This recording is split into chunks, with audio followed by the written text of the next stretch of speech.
The Jab Step is a 19 Media Group production. Make sure you go to 19mediagroup.com for all of our fantastic shows and go to richkidmoneybear.com to support Rich Kid Clothing.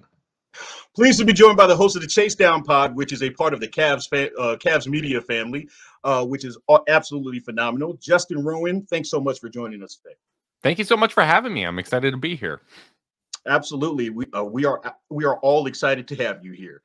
We're also joined by content creator for The Score, as well as we're going to get this in here, the co-host of the No Good podcast, because basketball fans do listen to music. My guy S, thank you as well for joining. Appreciate you having me on, man. Excited to talk some hoops. Without a doubt. And last but certainly not least, well, I mean, I guess it depends on who you're it's least. Let's be honest, it's least. He is my former co-host for years. Where you could get our terrible basketball takes on hot takes and shot fakes, as well as dunks and discourse. You can now hear him hosting live NBA chats for Spotify Greenroom. Josh Eberley, thank you so much for joining as well. Yeah, Jabari, appreciate it, man. I wanted to move to a platform where those takes weren't recorded for all of time, so that's why we made the switch. There you go. That's a very wise move. Yeah. Sooner than later, they're gonna be recording those too, and I'm sure somebody's probably screen recorded you. So here we are. All right, gentlemen. For the sake of the listeners out there, if you haven't listened before, this is going to be a departure from the normal NBA conversation.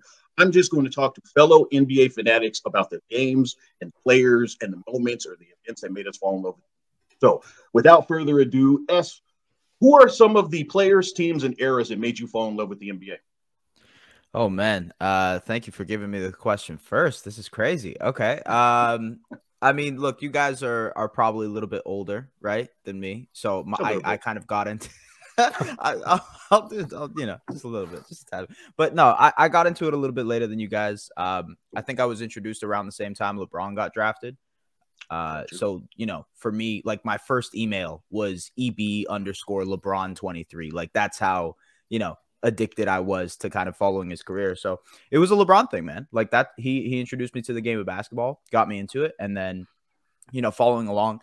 Funny enough, I didn't even know, like as a kid, I did not know that Toronto had a basketball team for like the first couple of years of watching basketball. Wow. And then afterwards, I'm like, oh, I guess I can follow this team because I really enjoyed the Los Angeles Lakers. I was a big fan of the Lakers. I loved, Kobe and Shaq and like the rift that was right when it happened. Like as soon as I started watching basketball, that's when the breakup had happened. So I was just like the topic of the day. Yeah, that's kind of what got me into it. And then, the teams, there's so many teams and I don't want to like just take away from you guys' answer, but I can think of the Nash Sun Squad. Those are one of my favorite teams of all time. Just following them, like the fast-paced basketball, and obviously him being Canadian, like he was renowned here. And then on top of that, I'd probably say like I had this affinity for Melo getting over the hump when I was a kid too. Like just like, come on, you can do this, God damn it, you can do it. And he never did. But yeah, I love those Melo teams with Billups and old AI. Those are fun. I am not mad at any of those. I will say that your answer is probably an indictment of, the NBA pushing the Raptors, especially around that time. But yeah. We'll keep that going. Justin, what about you? Who are some of the players and teams that made you fall in love? I mean, I am the ultimate indictment of Toronto not getting a foothold across Canada, being a Cavs fan the way that I am. There's definitely some overlap there. I mean, the Vince Carter Raptors, my dad and the rest of my family are massive Raptors fans. So I would grow up watching basically every single Raptors game. So the Vince Carter Raptors team definitely was up there. I couldn't bring myself to become a fan of Toronto sports. Like there's too much overlap with other leagues and whatnot. So I just couldn't go ahead and do that. Steve Nash Suns were one of my favorite teams. And ironically, even though they were a rival of the Cavs at the time, the Detroit Pistons with Rasheed Wallace, Ben Wallace, Chauncey Billups, Rip Hamilton, Tayshaun Prince. Like, that was one of my favorite teams. And Rasheed Wallace is one of my all-time favorite players. Someone that I wanted to model my high school game after, being an undersized stretch big and Nice. definitely talking enough to get a few elbows and occasionally a fist thrown at me in games. So that was definitely a team that was near and dear to my heart. But of course, the Cleveland Cavaliers are the biggest part. I started watching basketball as LeBron was coming into the league, and I just kind of rode that train, and the love for the Cavs got even stronger after the decision, and it's just kind of spiraled from there. All right, so I have to ask this question just right off the rip, specifically because I think I am the elder statesman of the group. Is LeBron everybody's GOAT here? Oh yeah, most definitely. Yeah. Oh wow, Josh, You knew that. You knew that. Yeah, I knew that for you, but I was wondering about these two gentlemen. Josh, let's go ahead and bring it to you. What about some of the teams and players and eras? Yeah, like I think we're not that far apart. The first finals I remember was 01. And I remember it because my very first basketball coaches were arguing who was better, Allen Iverson or Kobe Bryant. Like, that's the only reason I tuned in, because like my coaches were arguing about it after practice, and then I didn't even know the NBA finals was happening, I don't think, at this time. But that was the moment that put me on the NBA for real, other than watching a little bit of basketball. Been a Mavs fan. My mom, I think, our old listeners will know this. My mom brought me home a Mavericks. I think it was a sweater, like a Dallas Cowboys jersey, when I was like 8, and that was just it. Like, I had to be a Dallas fan. So across the board, all Dallas. If I could go back in time, I don't know if I would have picked those colors potentially, but that's what you were given. So Alberta's basically North Texas anyway, so it makes sense. There's reasoning behind it, and Winnipeg is basically Cleveland North. So I'm noticing the trends here. Yeah, it was meant to be. You know what? Similar to Justin and S, like the early Raptors, like especially Vince. If you're not from Toronto, you're not rooting for Toronto. That's not a thing. It's such a pet peeve on social media when people assume you're from Toronto and you live nowhere near Toronto and don't care about Toronto. But Toronto players, for sure, because, and I think I've told this story before, if Vince Carter didn't dunk when I was a young basketball fan, you didn't get basketball highlights in Canada. That was it. It was like 24 minutes of hockey. Let's check in on the Jays. Here's some NFL scores. Did Vince dunk? Cool. Here's a clip. If not, let's roll it back. And that was sports media coverage of basketball probably until like 2010, 2011, when LeBron switched to Miami. It was rough. So definitely Vince Carter. Love Vince Carter. And then I gotta say, I gotta give a shout to the early Wizards. Obviously LeBron. Everyone's talked about LeBron, but like the Gilbert Arenas, Deshaun Stevenson, Caron Butler, crab Wizards, dribble, baby, crab dribble. Just like the absolute. I was so hyped to watch that team play basketball. Like, Agent Zero was the entertainer of entertainers, and I still think that's probably one of my favorite teams to date. That's that Wizards Cavs series is like maybe one of the first like playoff runs that I watched full through. So it's just, I agree. That Wizards team is a lot of fun. Can I just add one story, because you guys have had such detailed stories? So I was super fat when I was a kid, like very, very fat. And then, and then in like when I was like 8 or 9 years old, okay, I told this girl that I really liked her, and she's like, "No, you're fat." So I went to fat camp. Okay, yes, no. I know. How rude! This right? is the screenplay of Heavyweights, man. So my mom and my cousin were like, "All right, cool. This summer we're gonna grind. You're gonna go to fat camp." Like, we went to like this. It was this camp called Phys Ed. And that's where I got introduced to basketball. Everybody was wait, the name of the camp was Phys Ed? It was called Phys Ed, yes.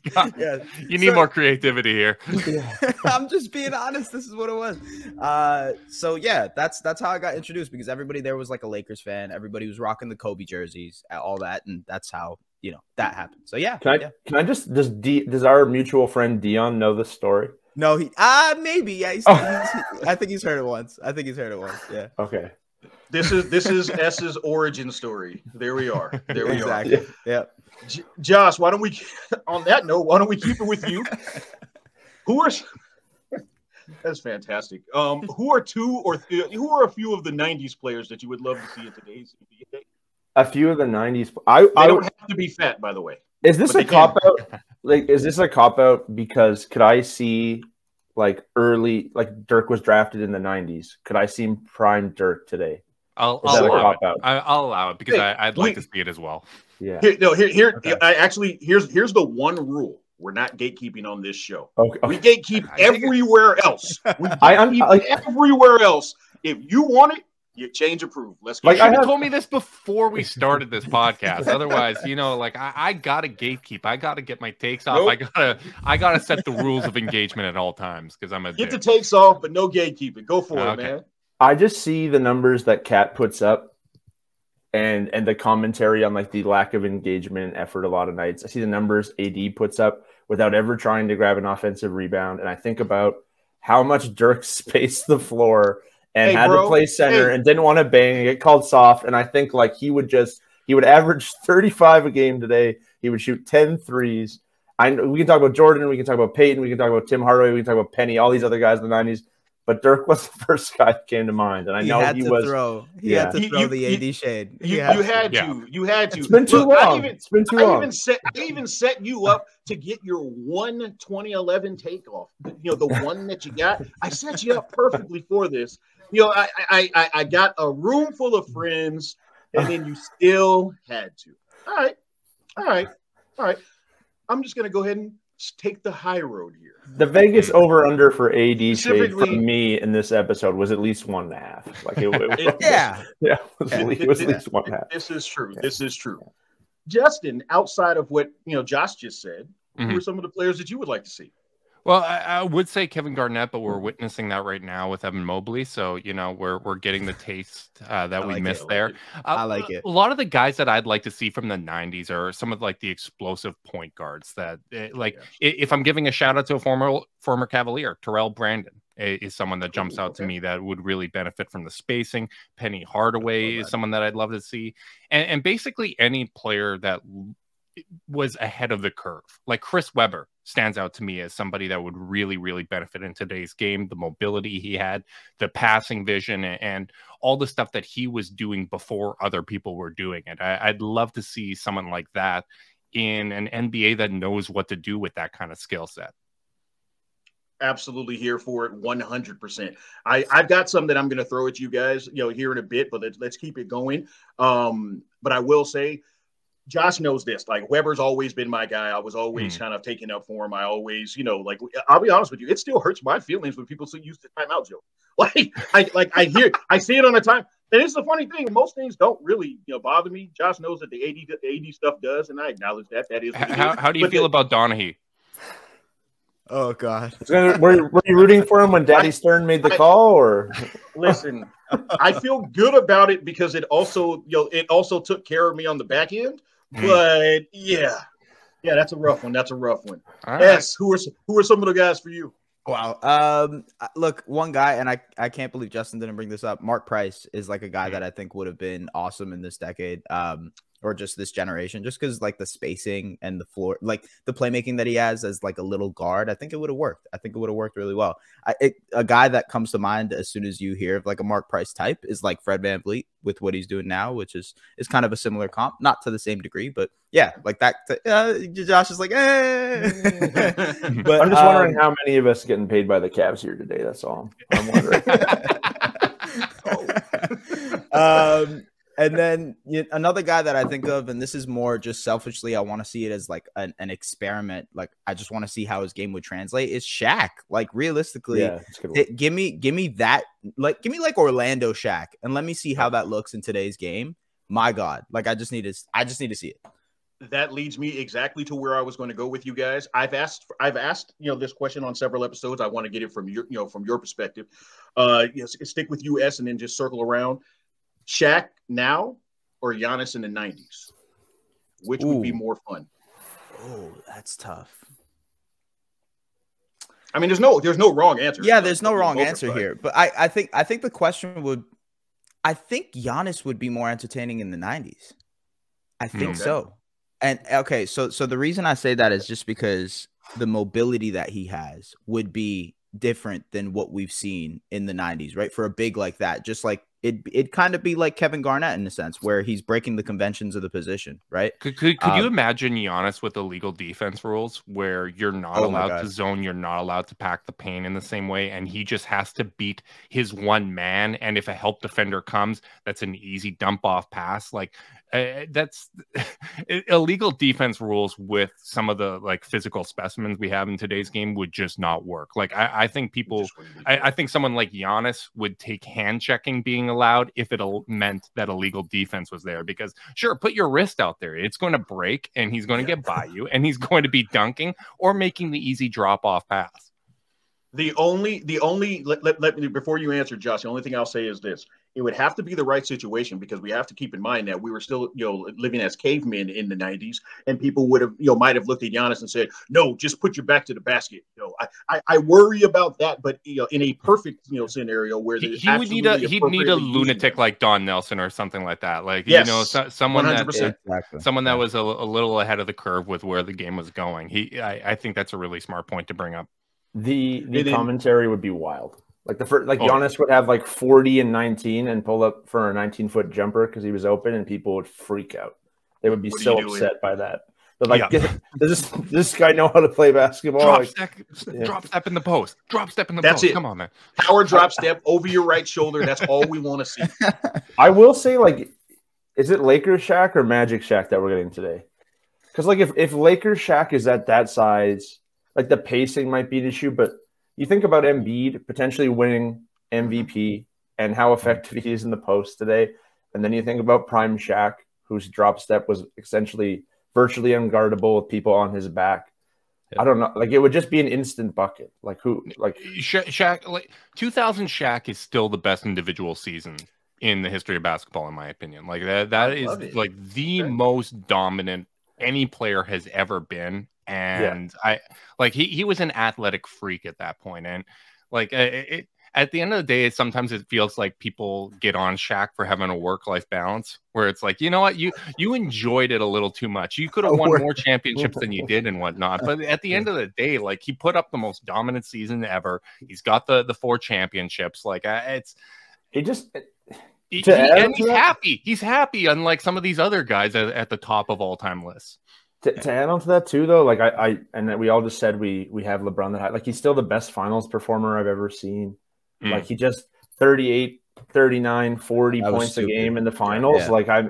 And now today, there's just no one defensively who would be able to stop him.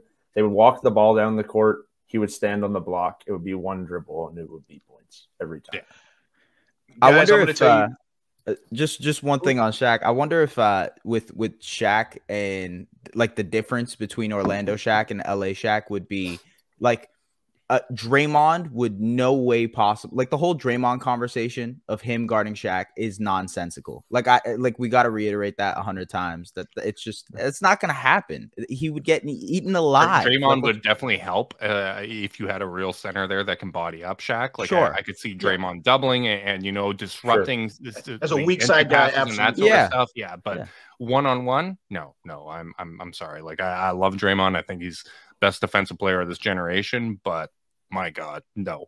Like, Shaq physically was just another level. I'm going to tell you the truth. I did not expect to have all the Shaq love on this episode, but I'm absolutely here for it. Like, my heart is overflowing. But I was going to say, like, really quickly, that's the thing with him, though, right? Like, he's a consensus top 10 player. A lot of people think he's had the best individual season, maybe he's the best finals performer. And people think he underachieved. Like, people like the masses think he underachieved, and he still has all that. Like that. But what can you say about a guy like that? And you're exactly right about that. But you know what it is? It's it's our incessant need to, and this is a little bit of a shot, but I'm taking the shot as well. Is our incessant need to compare and to say, like, oh, well, what if, or or what might have been, and I get it. Like, I totally get. Like, in a perfect world, if Shaq were just a cyborg that did not do anything else other than play basketball, maybe he ends up like the greatest of all time. But these are human beings, and we don't live in that perfect world. So I'm okay with it. I used to be guilty of it. I used to always say, oh, he should have ended up with 6 or 7. But at the end of the day, man, the man got 4. 4 is more than a hell of a lot of other people. He was incredible along the way to those 4, and I can't knock him for it. And if you let Lakers fans down, people don't forget. Like that's one of those things that just sticks there forever. Doesn't matter that he won a championship after. It's you upset matter. Lakers fans, and people do not forget. You know, the funniest thing, and like, you know, Josh and I used to have this back and forth, is like I often will remind folks of your generation, people were actually on his side at that time.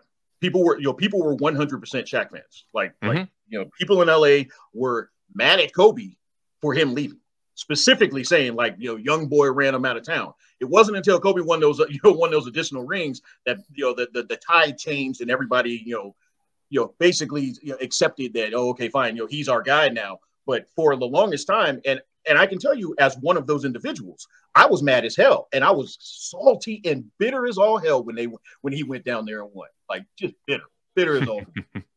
Anyhow, all right. One more comparison I want to ask you guys about before we get to these last couple topics. Is there a good comp for Penny? And I've asked this on several episodes as well. And the reason why I ask it is because I just want to get a different perspective. I've got a couple folks that have thrown guys like LaMelo out there, which I actually kind of like that comparison. But I don't necessarily know that there is a perfect comparison, just given how unique it was. Do you guys have anybody else that you would compare to? Oh, that's so tough because, like, see, he's so much shorter, but like, just kind of some of the explosiveness and just the high IQ, like, that stands out to me. But it's so different with Penny being 6'7", right? Like, that's I kind of like the LaMelo one. Like, when I think Penny, I think explosiveness and I think high IQ, and both of those guys check those boxes. What if Ben Simmons could shoot? Like, what if Ben Simmons could shoot? I don't know. Like, I didn't watch Penny on a nightly basis enough to make like a really good comp. But like, every time a Penny comp comes up, it's someone who's a little bigger, they're athletic, and they never have like the highlight package of handle and passing and IQ. And it's tough. I don't know if there's a good fit. And S, I'll spare you on this if you don't have one. That's why Penny was Penny. You know what I mean? Like, being 6'7" with that package, it's going to be very difficult to find a comp. Did you have somebody, or were you along those same lines? I think LaMelo makes the most sense. From the ones that I've heard. I got to think about it a little bit more, but just the size factor, it makes sense, and especially like the highlights, the ability to make plays. That's LaMelo. It makes sense. Yeah. That is fair. All right, keeping it going, Justin. All right, so for this question in particular, I did ask these folks to answer in advance. So we got some of the answers, but to be honest with you, I thought it was clear, and I should have been a little bit more clear on it. Josh. You said sports movies, not basketball movies. No, we're not there yet. No, we're not there yet. We're at So I have three Canadians on, but I specifically asked you also, beyond you guys being cool with one another, because Josh is a Mavs guy. As I'm going to consider you a Toronto, a Raptors guy at this stage, and Justin is obviously a Cavs guy. So we were talking about 2016 Cavs, 2011 Mavs, and 2019 Raptors. I wanted just your favorite of your team, but Josh was kind enough to give all three. We'll start with you, Justin. Who's your favorite Cavs team of all time? I think my favorite Cavs team of all time is 2009, when they won 66 games. I think they only lost 2 home games, one of which they were resting everybody at the end of the season. But like, to me, that was the most fun LeBron year that I've ever had. Like, at that point, the experience wasn't jaded in any way, shape, or form. Unfortunately, the PED Magic went out there and beat the Cavs. I think they would have done really well against the Lakers that year, but it wasn't in the cards. But that team was just so much fun. And all the supporting characters, like all the supporting cast, yes, there wasn't another star there, but they fit LeBron really, really well. Delonte West was a really high IQ combo guard. Mo Williams fit well. You had athletic role man in J.J. Hickson, and like, sure, it probably would have been even better if there was more spacing, but that wasn't really what was going on at that time. And I do need to correct Josh a little bit when he was talking about coverage prior to like the decision. The score Okay, was shouts to such the a score. big part. Yes. Yeah, the score was such a big part of me becoming a basketball fan, like court surfing, court cuts, like all that You're stuff. welcome. Cabby Richards, the Basketball Jones guy, Will Strickland, like all these people that really, really probably caused me to be a basketball fan more than any one team, because it was just such a celebration of the league, the game, and those 2009 Cavs, like they would be on court surfing all the time. It was so much fun to be able to watch those games, and was a big part of kind of those formative years for me. I am one that absolutely loves, like, hidden shade or like slight shade. And I'm going to be honest with you, I almost started busting up when you said the PED Magic, because it hit me late. I was like, wait, did he say PED? He did say PED. Yeah. I'm gonna be... look how every single one of those players did after that. Every one of them tested positive at some point. The biogenesis magic, as I like to call them. Shout out to Tony Bosch. I mean, people have said similar things about those Miami teams, but that's neither here nor there. Mm-hmm. I do love that Cavs team, but in particular, it brings up a sore spot with me. We should have gotten. You know what? Let's retroactively go back and bust all those guys in advance so that we can get Kobe and LeBron at relatively close to both of their primes. Rashard Lewis was out of his mind, and I think the biggest difference was the Lakers had a Lamar Odom that could go out there and defend Rashard Lewis and take away that matchup advantage, where the Cavs just didn't have anyone like that. The Cavs, from a matchup perspective, actually would be able to play more their style against the Lakers, and those regular season games that year were fantastic. But the Lakers had just that little bit of extra versatility because they had Lamar Odom, and that really, really made a big difference in those finals. I was absolutely, it's what's funny enough. I'm out here in Tucson now. I was living out here before. I've had a stint back in Los Angeles in between, and I can tell you the exact place where I was during those finals. As a guy that came of age, alongside Kobe, 2009 meant something. It absolutely meant something. Speaking of a year that meant something, Josh, let's come to you. What is your favorite Mavs team of all time? Definitely the 2006 Mavs. I think a lot of people like the championship is special. Don't get me wrong, but like I come in, I'm forced because of the Mavericks because my mom bought me the apparel. It works out really nice because Steve Nash is like one Canadian in the league that everybody knows. He's great. The Spurs beat the Mavs in the conference finals. Nash leaves. Dirk in 05. The Mavs lose to the Suns. And then 06, like they have this team. They kind of go on this great run. They beat the Spurs, who've been big brother this whole time. Devin Harris was like, I've never been more excited about a guy scoring like 8 points in my life. Like Devin in 2006, I was like, oh man, like we're going, we beat the Spurs, like we're gonna win this year. Devin Harris, he was nice. He was nice, man. Yeah, he's gonna be with Dirk the next 20 years. We're gonna win after this, and we keep going. Jerry Stackhouse is toughest. Jerry Stackhouse, one of my favorite Mavs of all time, favorite players of all time. It's just like, I don't know. If I went back and looked at the efficiency numbers, it probably isn't what it was. But like any night, you're like, Stack's going to come in. He's going to give us 25 off the bench tonight. He could do that. And he's going to play gritty as hell defense. And that team was just so much fun. And then obviously the finals was not super fun. But all the ride up was great. And it was just so exciting to like beat Nash in the conference finals, to beat the Suns, beat the Spurs. It was a special run. You had those moments along the way, because I'm not going to lie to you. When I saw that response, I was like, wait a second, how is that the year? Like that, I would have anticipated that being a year of, of ultimate frustration, but with you laying it out like that, I do get it. And I made this comment, on last week or on the previous episode. Sometimes it really is just a matter of when certain moments hit for us from a nostalgic standpoint. So I can appreciate that. Yeah, well, like especially kind of that first real heartbreak, right? Like for me, 2009, like when Mo Williams hits the half court shot at game one against Orlando to go into halftime, and I remember the broadcast cuts to them playing Cleveland Rocks. Like they're undefeated in the playoffs at that point. That's probably the absolute highest I've ever been as a fan of basketball. Like that was the most excited, most pure. I'm like, okay, we're winning the championship. This is going to be great. And after that, like the experience becomes more jaded and everything. Like 2016 obviously is way up there. I'd say even this year is starting to make my Mount Rushmore for favorite Cavs teams. And I love the potential what they can be. But you know, that first love, that first just kind of no caution, no nothing, like just you're all in on one season. I think you always forget or you always remember and hold those type of years in really high regard. You know, that's actually a fantastic point about, you know, it being like your first run with it. Whereas even though it wasn't my first, it was my first in a while, the 95 Lakers. So for perspective, I was a child growing up with the Showtime Lakers. I was fortunate in that. Then they were terrible. Obviously, you know, you have the situation with Magic. You know, they've got Randy Funn, you know, coaching the team. They're in a complete and total state of disarray for about 2 seasons where, you know, and that felt like, you know, a lifetime for me. But, you know, then they bring in Nick Van Exel and Eddie Jones and, you know, and those guys. And the 95 team is actually one of my favorite teams for that, you know, for similar reasons. So I can appreciate that. You can't really man.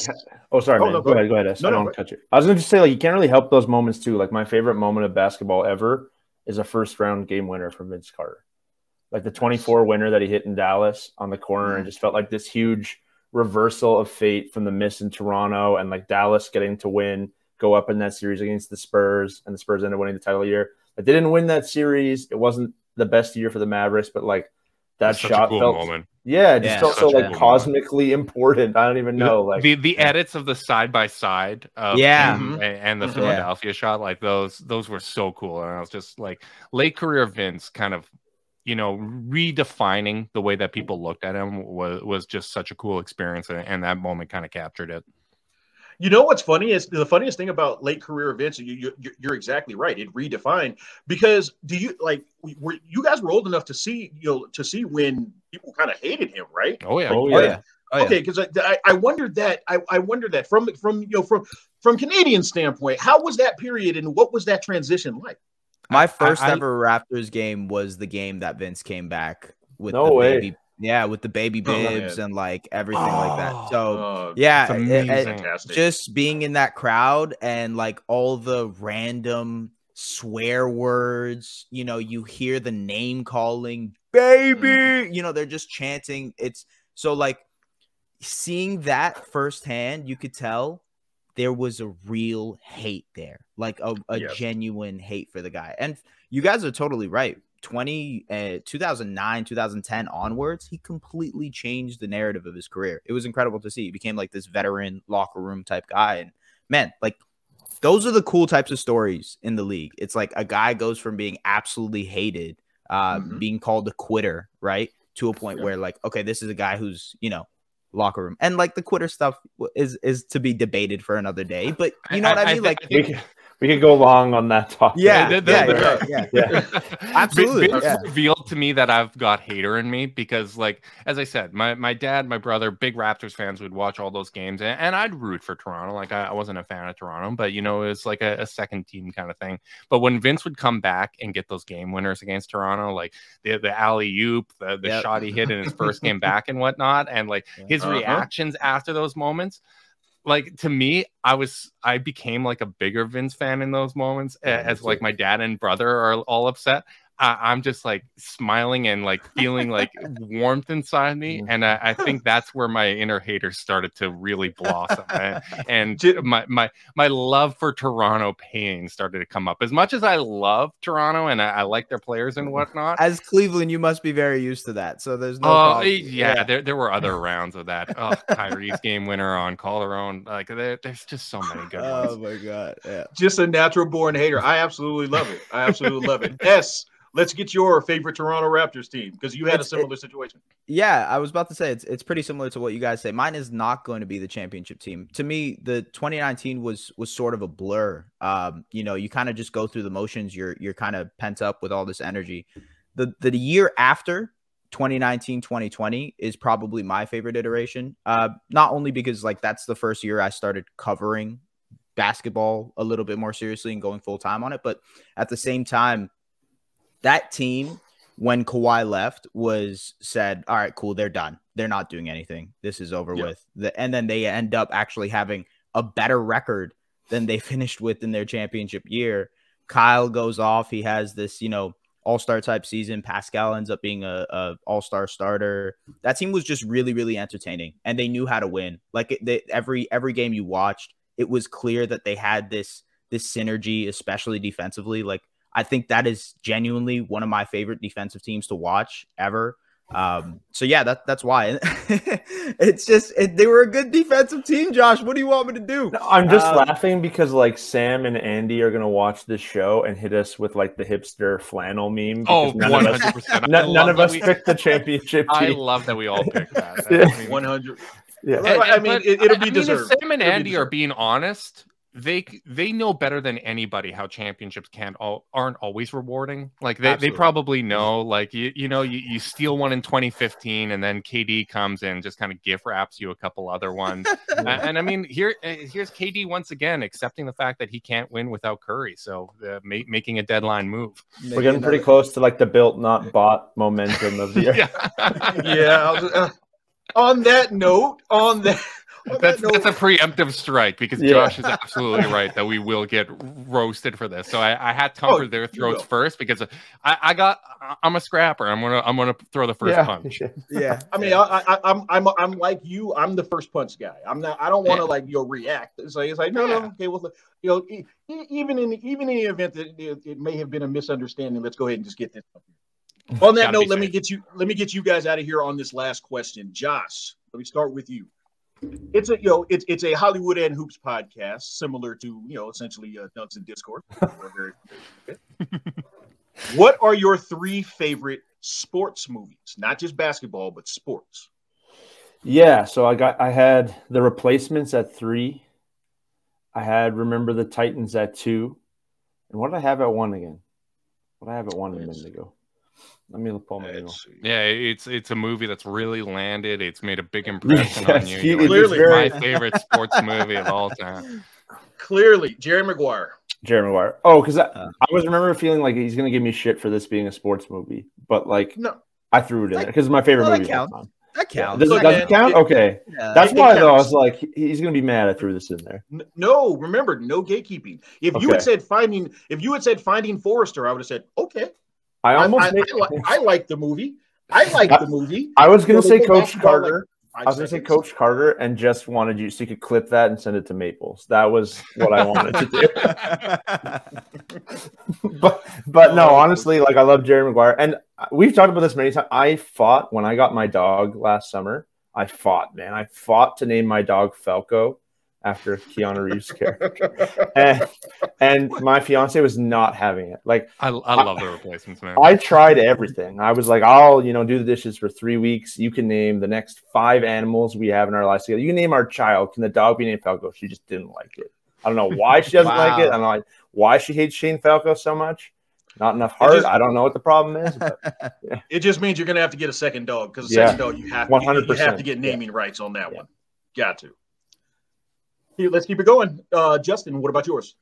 So, like Josh, I wanted to piss you off and name a borderline sports movie. I'm going with Caddyshack as my number 3. Oh, it's okay. golf. It's golf. I'm here for it. Caddyshack's my number 3. White Men Can't Jump is number 2. And I'm going to go all-time favorite sports movie is Goon. And Josh, I'm very surprised you didn't put it on your list. I didn't. Right. Hold on. I have to acknowledge something. Josh has been telling me to go watch Goon for 3 years now. Attaboy. I acknowledge I still have yet to watch it. Hockey just never did anything for me, but I'm gonna watch it. I do love that movie. Love that movie. It is a great movie. Yeah. And it's filmed in Winnipeg, so I've got to give it a shout out too for that. For sure. All right. I don't know why I just assumed basketball, but realistically, most of mine would have been basketball in the first place. Mm-hmm. So it's completely fine. Above the Rim is probably my favorite movie, sports movie, basketball movie, whatever you want to call it. It's just an amazing movie. Love it. Tupac being in it. It still counts as basketball, right? That still counts as basketball, right? Oh, yeah. Most. Yeah. Okay. Yeah. All right. It's literally called Above the Rim. Yeah, it has rim in the title, man. Yeah. Okay. All right. The Sixth Man with the Wayans brothers. That's an amazing movie as well. Underrated. Absolutely underrated. Very, very underrated. Very cool movie too. It's very different from like any other basketball movie you'll see.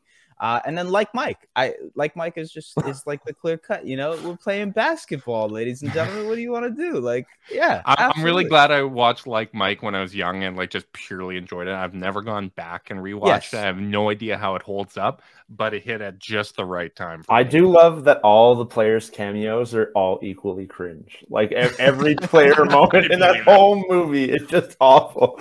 Yeah, Kids is okay. I remember for some reason Kids pops out more than any of them because he interacts the most with them, right? But yeah, just talking like mad trash to a 9-year-old. Yeah.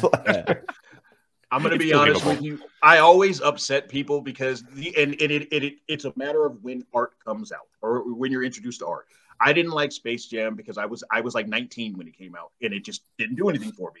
It wasn't funny to me. I saw it as an adult, and I was like, you're like later on in life, and was like, yeah, it still sucks. Okay, cool. Same thing with Like Mike, but again, it wasn't for me, so that's okay. Absolutely. Yeah. Look, I guarantee you. Actually, no, I doubt it. But there's someone who's way younger than us saying Thunderstruck somewhere. You know? Oh yeah, I'm sure. No one is saying Thunderstruck. No. Actually, I swear to you, when I put that question out, when the show first started like 2 months ago, I put the question on the timeline. Somebody responded with Thunderstruck. Someone was posting. You can give anecdotal evidence, but when honestly, I saw that. With the presence of bots on the internet, like I don't trust anything that is fake news. I do not believe it. No, there is not a person on earth that says. I wanted to see how much pushback I would get on just mentioning Thunderstruck in this conversation.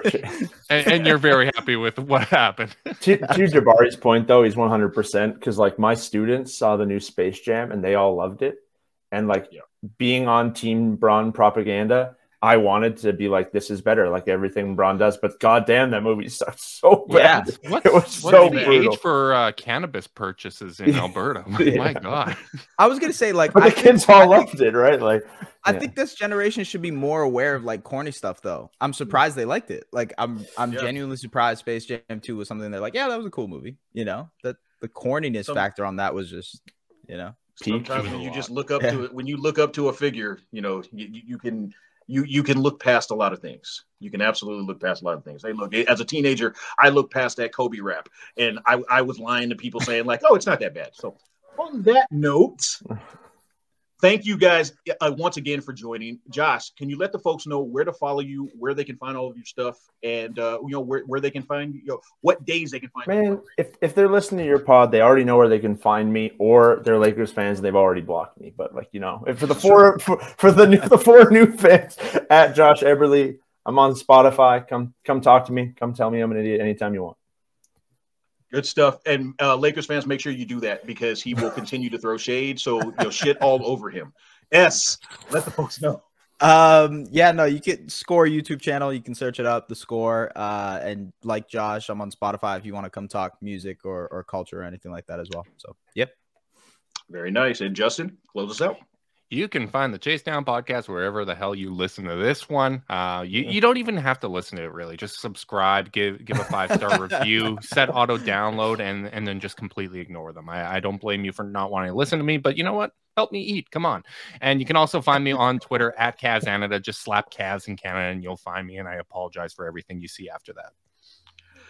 Look, I'm going to be upfront with you, with everybody out there. I want you to make sure you follow these folks on Twitter. I say it each week, but and I say this each week. It's because I cherry pick. These guys are fantastic individuals, fantastic follows, and very good at what they do. So like Justin just said, and as I remind you each week, make sure you like, follow, review, rate, subscribe. To Justin's point, doesn't matter if you listen, just show them the love, because if you don't, you're a punk. Thanks for listening. Guys, you guys are fantastic.